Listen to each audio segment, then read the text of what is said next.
So let's switch gears again. Keisha, what the hell is going on with DOGE? We haven't heard about this for a while. Yeah. Y'all remember the DOGE boys, right? Big balls. Big balls. Doggies. Those little frat boys. Well, they're back in the spotlight because they are being sued by a handful of organizations. And as part of these lawsuits, they were deposed this week. And there's a long video that you can watch, but we're going to show a couple of clips tonight that are the lowlights of this deposition. So Kim, if you could put up the first video from dumbass number 1. Is this one okay? Yeah. The other one. It doesn't matter. This guy has no soul in his eyes. He is dead.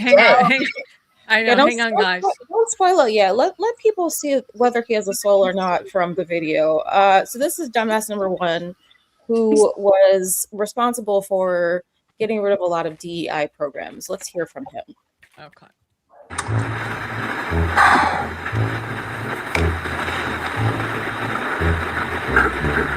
There was the EO explicitly laid out the details. I don't remember it off the top of my head. It's okay. I'm asking for your understanding of it. Yeah, my understanding was exactly what was written in the EO. Okay. So can you? I don't remember what was in the EO. So right now, do you have an understanding of what DEI is? Yeah. Okay. So what's your understanding as you sit here today in this deposition? Well, it was exactly what was written in the EO. And so anytime that we would look at a grant through the lens of complying with an executive order, we would just refer back to the EO and assess if this grant had relation to it. Okay. But I guess I'm stepping back from your methodology strictly in terminating the grants. Do you have an understanding as you sit here today of what DEI means? Yeah. Okay. So what's your understanding of what it means? Well, it is exactly what was written in the EO. Okay, so why is the documentary about Holocaust survivors DEI? Section. Einstein. It's the gender-based story that's inherently discriminatory to focus on this specific group. It's inherently discriminatory to focus on what specific group? The gender-based, so females during the Holocaust. And you believe that that's inherently discriminatory? I'm just saying that's what it's focused on. Sure. But this is related to DEI. Right. But you just used the term inherently discriminatory. What did you mean by that? It's focusing on DEI principles, gender being one of them. So a documentary that's about women would be DEI. Objection. Is that fair to say? You don't even know what he means. So tell me why what I just said isn't DEI, but what you just said is DEI. Objection. It's a specifically focused on Jewish cultures and amplifying the marginalized voices of the females in that culture. Oh my God. It's inherently related to DEI for those reasons. How do you interpret DEI?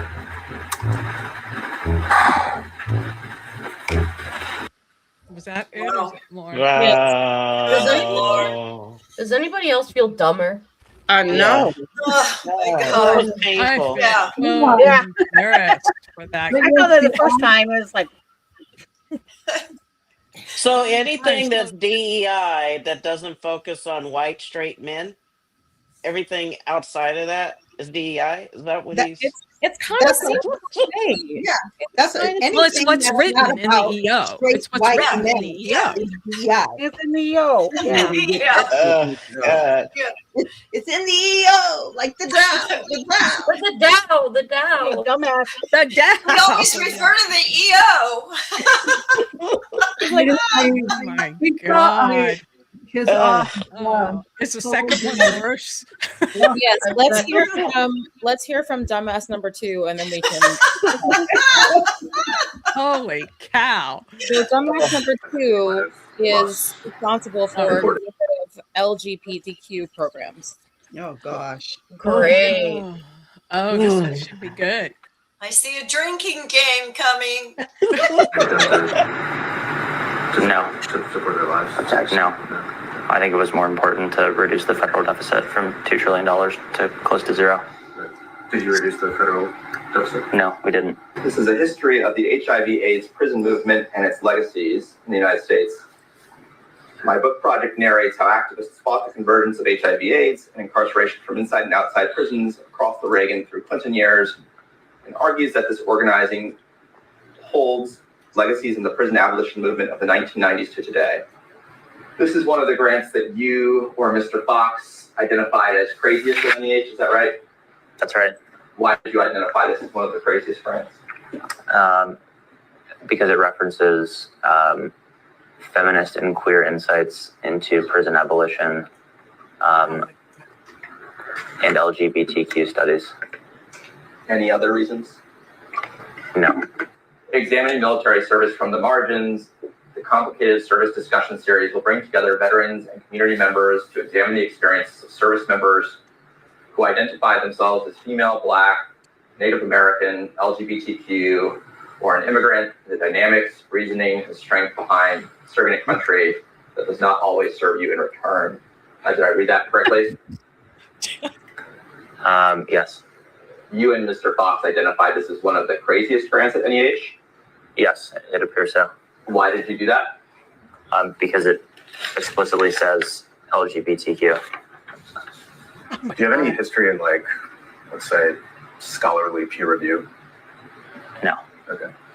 So, but this judgment call was made by you and your personal judgment combined with Justin's personal judgment to cancel grants based on DEI. Yes. Okay. Do you think it's inappropriate in any way that someone in their 20s with no experience with grants or federal government was making personal judgment calls about what grants to cancel? No, I don't think it's inappropriate. Okay. Why not? Jackson.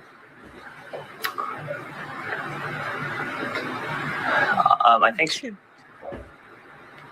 a person can have enough judgment from reading books and being well informed outside of traditional experience to make judgment calls about obvious things like a grant that literally lists DEI in its description to know whether it violates an executive order.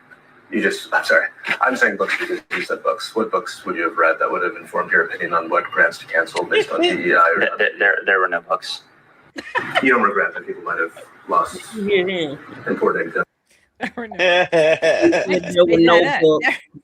Oh my God. Oh my God.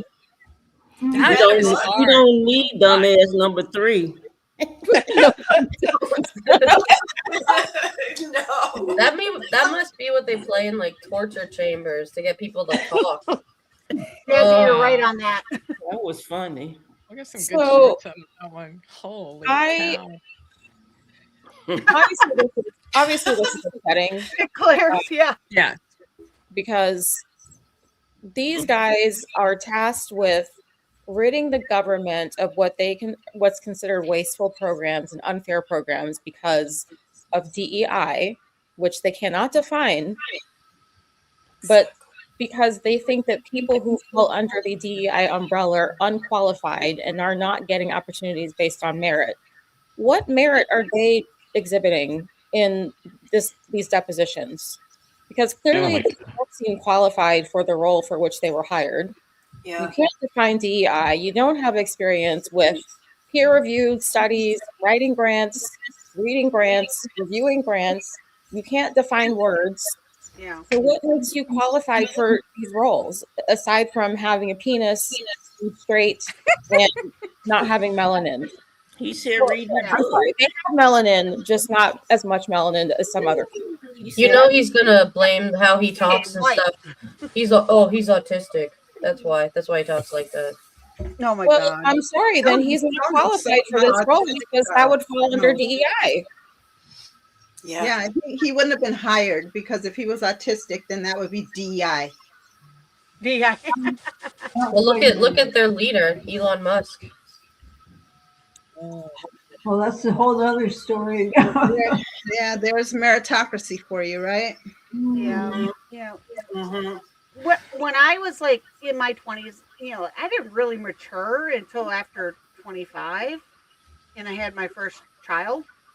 Well, what And, did they? Yeah. and men are like even way behind us. So, you know, like my husband really didn't mature until he was like 35, almost 40. So Let's put young boys who their prefrontal cortex has not fully developed yet exactly in charge of these important programs that are needed. Or they wouldn't have been there in the first place. Right. Yeah. Oh my God. As upsetting as this is, I actually look at these videos and I think between what these young men demonstrate or don't demonstrate, and Trump and Hegseth and Rubio and that whole cabinet of straight white men and some who are pretending to be straight, this is the last gasp of white male patriarchal supremacy.